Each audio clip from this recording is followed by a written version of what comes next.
Vamos falar de saúde no Ver Mais? No Brasil, as doenças cardiovasculares são responsáveis por um número alarmante de mortes a cada ano e é a principal causa de óbitos no país. Porém, a boa notícia é que muitas dessas doenças podem ser prevenidas com mudanças no estilo de vida e, claro, acompanhamento médico.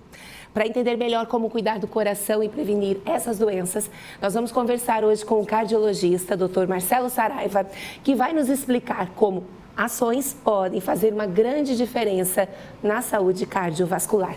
Boa tarde, bem-vindo ao Ver Mais. Boa tarde, muito obrigado pelo convite. Doutor, setembro é um mês de prevenção às doenças cardiovasculares. De qualquer modo, eu lhe pergunto, tem uma idade para a gente começar a se preocupar com o coração?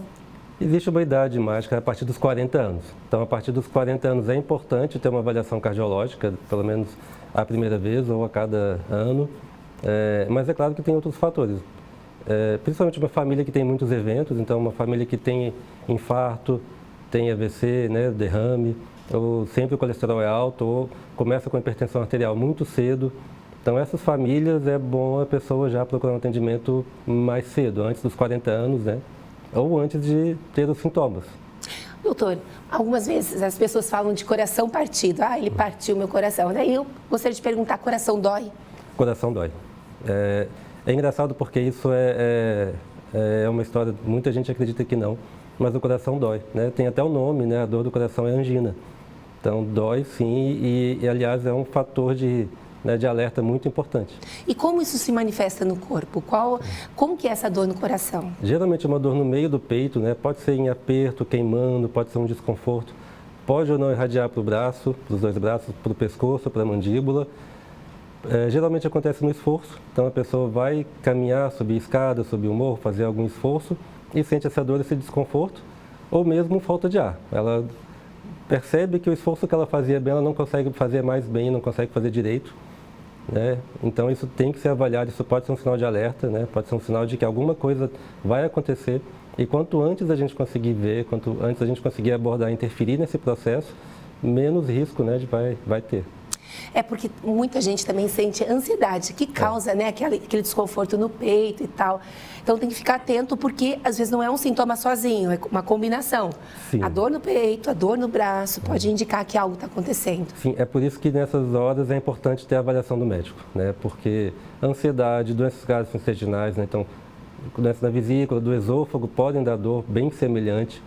Então é importante o médico avaliar, né? A ansiedade é sempre um diagnóstico de exclusão. Primeiro a gente exclui tudo, né, que pode estar, né, em risco maior primeiro. Mas o médico tem que ajudar, né, a entender o que está acontecendo, né, e fazer o diagnóstico mais correto possível. Essa semana ainda falamos sobre o AVC, que uma das principais causas é a pressão alta, e a pressão alta também é um fator de risco para o coração. É um fator de risco bem importante. Então a pressão alta é um fator de risco importante e é importante dizer que é silencioso, né? É claro que algumas pessoas têm dor de cabeça, né, tem alguns sintomas, mas a grande maioria dos pacientes não sentem nada. Então é muito importante fazer essa avaliação, a gente só vai saber se tem pressão alta se medir. Então tem que medir a pressão, né? Se não conseguir medir com a avaliação do médico, né, algum profissional de saúde que possa ajudar, porque quanto mais cedo conseguir controlar a pressão, né, menos risco isso vai ter de trazer consequências lá na frente. Doutor Marcelo, e quais são os principais exames? Para quem agora já está nessa faixa, passou dos 40, precisa começar a fazer exames. Quais são os exames que o senhor pede, recomenda? Então, assim, a gente tem que evitar os fatores de risco. Então, é muito importante a gente ter a consciência de que quanto menos fatores de risco envolvidos, quanto menos tempo sobre fatores de risco, melhor. Então, a gente tem que saber se a pressão é alta para tratar. Também a gente tem que entender como é o colesterol, né, como é a glicose, né, do paciente, se isso está bem controlado. Né? E fazer uma avaliação completa de saúde, né? Olhar tireoide, olhar como é a função renal. E muito importante, além dos exames, também olhar os hábitos de vida. Né? Como que é o tabagismo, né? Se tem cigarro, atividade física, se a pessoa é ativa fisicamente. Por falar em atividade física, muita gente que faz academia fala assim, antes da musculação vou fazer um cardio, né? Então, estamos vendo imagens na esteira. Isso de fato ajuda o coração? Caminhada, corrida, andar de bicicleta? É bem interessante, tudo ajuda. Então, qual a melhor atividade física? É aquela que a gente faz. Então, a atividade física que a pessoa pratica, né, que seja prazerosa e que seja habitual, né, que ela consiga fazer diariamente ou quase diariamente, vai ajudar.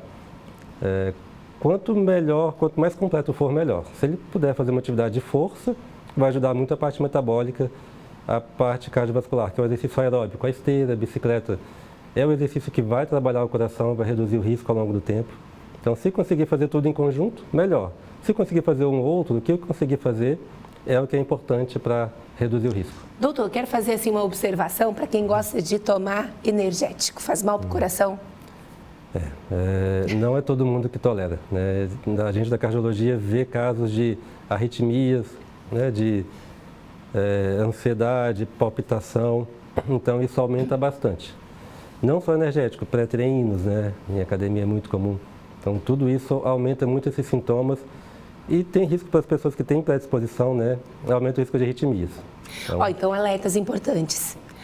Tabagismo, energético, tem mais um inimigo que o senhor listaria aí para o pessoal prevenir? Sedentarismo, né? Fator de risco importante, né? Então a gente evitar fatores protetores que a gente tem que pensar em ter uma boa atividade física, em se alimentar bem, ter um consumo de frutas, verduras, vegetais, né, diários, ter uma boa vida social, familiar, e aí eu digo evitar o estresse.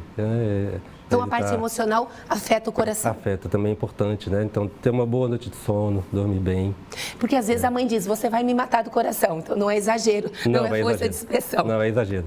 Famílias, né, muito tumultuadas, brigas, isso, estresse familiar no trabalho, né? Isso a gente tem que tomar cuidado também. Olha, alerta do nosso cardiologista, Dr. Marcelo Saraiva, porque às vezes algumas expressões, elas se tornam lugar comum, ai, vai me matar do coração, meu coração está doendo, mas são coisas que realmente fazem parte, que devem ser observadas, e você que está nos acompanhando, né, talvez seja o momento de fazer esse autocuidado, fazer um exame de cardiologia também. O pessoal tem negligenciado isso? Tem negligenciado bastante, né? A gente vê que as pessoas esperam ter algum sintoma. Então, espera ter dor de cabeça para ver a pressão alta, né? Espera ter dor no peito, espera ter algum problema para procurar o médico. E o ideal, a prevenção a gente faz enquanto não está sentindo nada.